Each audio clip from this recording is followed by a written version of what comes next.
დიდი რა გვიგელოდებათ ერთმანეთს კი ორშაბათ შევხვდებით. მადლობა თორათორ გიორგაძემ გაგოცნო სპორტის სახელი ამბები და ახლა კულტურა საქართველოს ვენეციის ბიენალეზე მცოცავი საზღვარი სწორედ ამ სახელწოდების პროექტით წარდგება ჩვენი ქვეყანა წელს ხელოვნების საერთაშორისო გამოფენაზე. კულტურის სამინისტროს მიერ შექმნილმა საკონკურსო კომისიამ 12 კონკურსანტიდან საუკეთესო ფარული კენჭისყრით და ხმათა უმრავლესობით გამოავლინა. ქართული პავილიონი ბიენალეს ერთ-ერთ მთავარ საგამოფენო სივრცეში არსენალეზე უნდა განთავსდეს. ვენეციაში გამგზავრებამდე პავილიონი დღეს ვიკა ბუკეამ დაათვალიერა.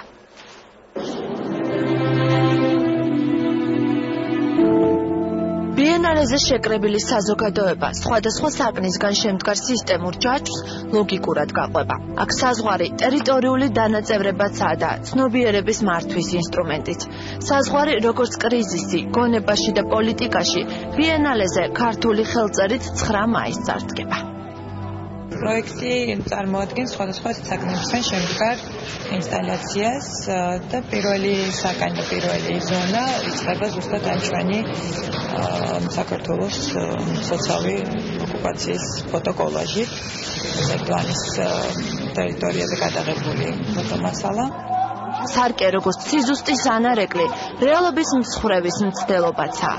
სარკეებიან ოთახს როგორც კი გავწდებით, დაკონსერვებულ გონებას ვეჩეხებით, რომელიც თაროებზე აწყვია და თავისუფლებას და სინათლეს ხუფავს.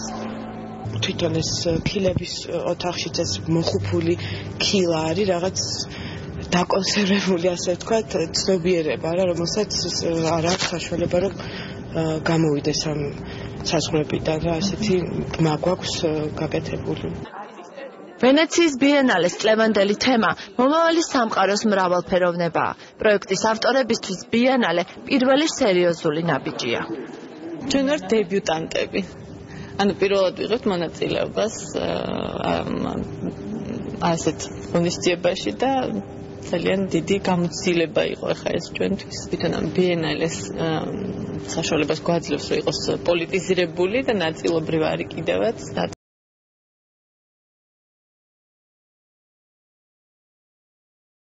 სპეციალურმა კომისიამ 12 პროექტიდან შეარჩია.